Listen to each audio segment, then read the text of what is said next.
Hai guys, hari ini gue mau bahas tentang kota termewah dan termegah se-Asia Tenggara, bahkan mungkin sedunia. Karena semuanya dilapisi dengan emas, tapi tidak terlihat, gengs. Kota apa itu? Wentira. Gaskan, gengs.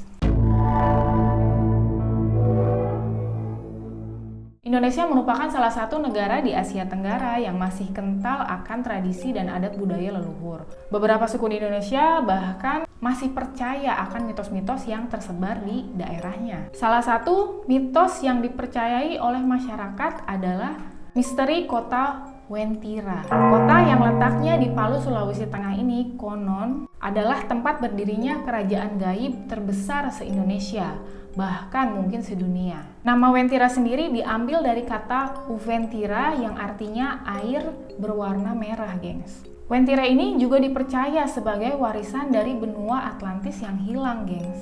Untuk sejarahnya sendiri, kota Wentira merupakan kota yang tak kasat mata yang ditempati oleh makhluk gaib, gengs. Wentira juga dikenal dengan peradaban yang canggih dengan pemukiman yang berbalut emas.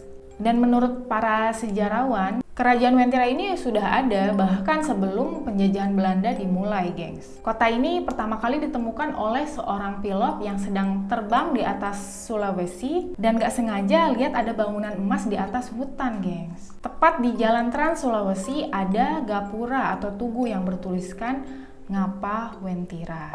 Dalam bahasa Kaili yang biasa digunakan warga setempat, kalau kata ngapa ini itu artinya adalah kampung, negeri, atau kota, sedangkan Wentira ini adalah tak terlihat, seperti itu. Jadi ngapa Wentira ini diartikan sebagai kota yang tidak terlihat atau kota gaib begitu, gengs. Dan menurut cerita yang berkembang di sana, tugu tersebut itu merupakan pintu gaib menuju kota Wentira. Selain itu juga tersebar berita yaitu pemimpin yang ada di sana, raja yang mempunyai 7 panglima perang dengan jumlah bala tentara yang tidak terhitung, yang katanya seluas lautan yang ada di Indonesia, gengs. Dan Wentira ini dinobatkan sebagai tempat terangker di Indonesia karena cuma sebagian orang yang mempunyai kelebihan yang bisa melihat sisi lain dari kota Wentira tersebut, gengs. Jadi orang awam daerah tersebut kalau melihat kota Wentira ini yaitu hutan yang lebat tanpa kayak nggak ada kehidupan apa-apa gitu di dalamnya.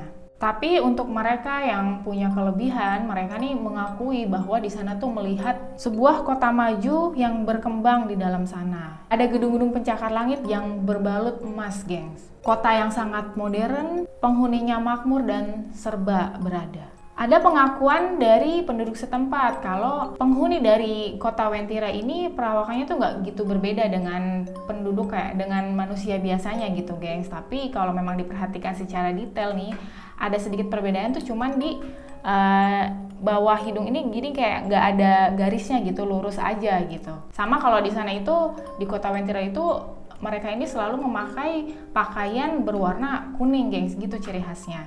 Nah, ada satu kesaksian dari sopir ekspedisi lintas Trans Sulawesi, yaitu malam-malam tuh pernah ngelihat sosok memakai baju aneh berwarna kuning. Seseorang yang berjalan di kebun kopi yang lalu turun ke jurang. Nah, sopir ini bilang, kok aneh banget ya gitu. Kalau secara logika kan nggak mungkin kalau orang biasa berjalan lalu turun ke jurang, ya kan? Kata temen si sopir ini bilang kalau itu adalah kaum Wentira. Jadi sopir ini percaya kalau memang itu bukan penduduk di sana, karena memang kalau memang orang yang tinggal di sana, tapi kan di sana ini nggak ada rumah, adanya tuh jurang dan itu dalam banget. Jadi nggak mungkin lah kalau manusia biasa tuh lewat ke sana, jalan ke sana gitu. Lalu ternyata ada kesaksian lain, gengs. Dan ini terjadi di tahun 2015 kemarin. Perempuan bernama Lin Vita Puspita asal dari Sigi, Sulawesi Tengah. Nah, dia ini beritanya tuh menikah dengan orang dari Wentira, pria dari Wentira, gengs. Jadi suatu hari Iin ini minta tolong ya sama omnya untuk diantarkan ke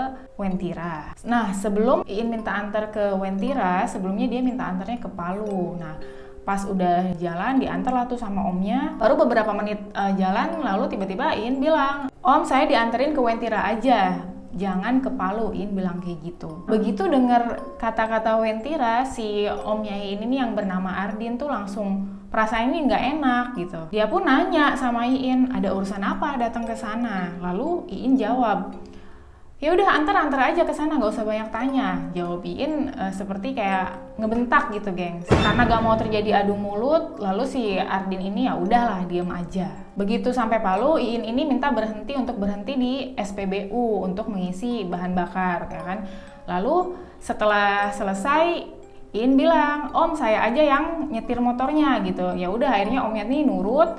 Si Iin yang nyetir, pas Iin nyetir itu luar biasa ngebut banget karena dia bilang kalau jam 11 itu, jam 11 teh nggak boleh kurang, nggak boleh lebih, harus sampai di Wentira, gengs. Sampainya di sana, di Wentira, si ini bilang ke Omnya, Om, nanti malam saya mau masuk ke Wentira karena saya sudah menikah dan punya suami di sana. Si ini bilang kayak gitu, gengs. Ardin ini diam aja karena memang nggak mau ponakannya ini tersinggung atau marah kayak tadi gitu. Jadi ya udah manggut-manggut aja si omnya ini. Terus Iin bilang kalau yang menikahkan Iin adalah Nenek Ranti. Jadi sosok Nenek Ranti ini yang memang banyak berperan dalam pernikahannya Iin. Nah, Nenek Ranti ini juga tinggal di Wentira, guys. Abis itu Iin lepasin aksesoris yang dia pakai kayak kalung sama cincin gitu, sama uang kembalian tadi beli bensin itu diserahin tuh ke omnya, dikasihin semua. Jadi Iin pergi tuh nggak bawa apa-apa, geng, cuman baju yang dipakai dan pakai sendal aja udah. Dan Iin juga bilang ke si omnya ini, Om jangan bilangin ini ke orang tua saya ya, bilangnya kayak gitu. Nah pas Ardin mau kembali pulang, Ardin ini sempat menoleh ke arah Iin. Omnya ini ngeliat Iin lagi jalan di tangga yang menuju pintu gaib alam Wentira.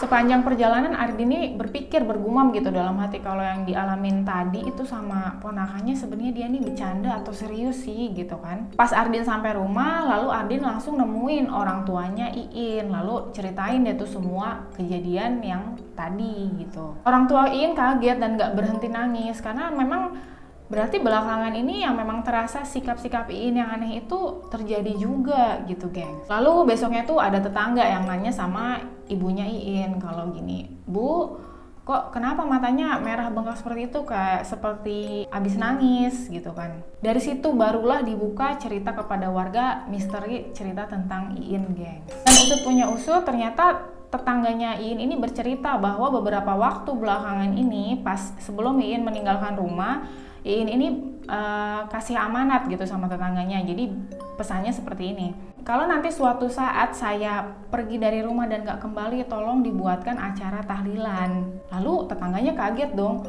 loh untuk apa ada acara tahlilan? Bukannya acara tahlilan itu hanya untuk orang yang udah meninggal? Tetangganya nanya gitu. Iin jawabnya gini, soalnya saya mau tinggal di alam gaib karena saya sudah menikah dan sudah punya suami yang tinggal di sana. Jawabnya seperti itu.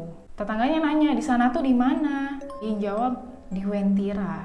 Beberapa minggu sebelum Iin berangkat ke Wentira, yaitu bulan November 2015, Iin ini memang udah cerita sama ibunya kalau memang saya ini sudah menikah, Bu, dengan pria dari Wentira. Jadi nggak perlu lagi dijodohin dengan laki-laki pilihan ibu ya, Bu. Dia bilang kayak gitu sama ibunya. Lalu kakeknya Iin juga percaya, gengs, kalau memang Iin ini berada di alam Wentira dan mengerti juga kalau ikatan cinta si Iin ini dengan pria yang dari Wentira ini cukup kuat dan mereka nih nggak bisa dipisahin, menurut kakeknya kayak gitu. Kakeknya juga bilang kalau cucu saya ini memang udah ada tanda-tanda berteman dengan makhluk gaib. Karena kalau kemana-mana Iin ini nggak ada rasa takut, dan Iin bilang kalau memang dia dikawal kemana-mana sama makhluk gaib, gengs, katanya gitu. Iin ini juga kalau siang tidur seharian, lalu sering ngomong sendiri gitu di kamar kayak ada temennya, padahal tuh dia sendirian. Suka minum kopi hitam pekat dan rokok, gengs. Padahal kebiasaan kayak gitu tuh nggak ada, sebelum-sebelumnya nggak ada. Dan orang sekitar menyatakan Iin tetap tinggal di Wentira, gengs. Nah, kalian inget gak beberapa tahun lalu kejadian tsunami dan gempa bumi di Palu, gengs? Keberadaan kota Wentira ini menjadi heboh kembali karena ditemukan KTP pemerintahan pusat Wentira, Sulawesi Tengah. KTP ini ditemukan sehari setelah kejadian tsunami dan gempa itu, gengs. Nah, kalau gitu kan berarti sama dong kayak di kita. Buktinya kok di sana ada ditemuin ID segala gitu, gengs. Jadi ini sebenarnya gaib atau bukan gitu. Tapi kalau memang disebut nyata nggak, tak kasat mata nggak kelihatan. Nah gengs, jika kalian mau datang ke kota Wentira ini, ada beberapa aturan memang harus kalian ketahui dan kalian patuhi, yaitu kalian nggak boleh pakai baju warna kuning karena itu tuh kayak semacam identitas mereka gengs. Karena beberapa orang yang hilang kebanyakan itu memang memakai baju warna kuning, dan lalu nggak boleh berkata sembarangan dan dilarang mengambil apapun apalagi emas gengs. Itu memang aturannya kayak gitu gengs di sana. Kota ini mengingatkan gue dengan salah satu cerita film, yaitu Wakanda, gengs. Tapi ya udahlah, biarkan ini menjadi misteri. Jadi menurut kalian gimana, gengs? Silahkan komentar di bawah ya. Dan tetap dukung channel ini dengan klik subscribe. Oke, gengs? Thank you, bye.